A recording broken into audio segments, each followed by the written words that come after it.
हे पण पाहिलं पाहिजे.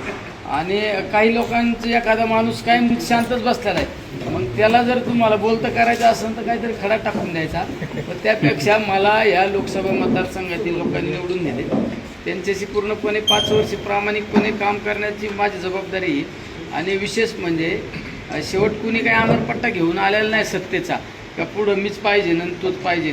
ते काहींना वाटतं अमरपट्टा घेऊन येणाऱ्या लोकच उदास झालेत, त्यांचं लक्ष असतं निलेश लंके. अरे निलेश लंके काय बोला, पण निलेश लंकेनी तुमच्या खिळी केली हे तुमच्याच लक्षात आलं नाही ना.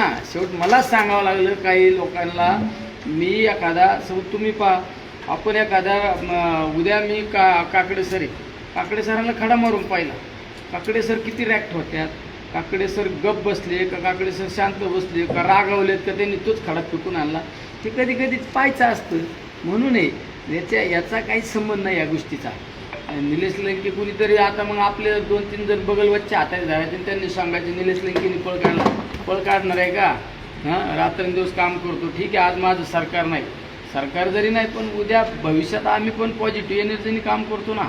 राहिलेले प्रलंबित प्रश्न कसे सोडवते, 20-20 घंटे आम्ही पण काम करतो ना.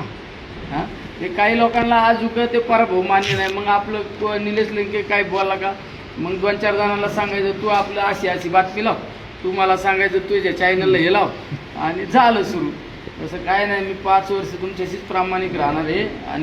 आणि असं काय घेऊन बसले नाही. उद्याला त्यांच्या डोक्यात असं ना, परत 29ला पण आहेत ना आम्ही तयार त्यांच्यासाठी.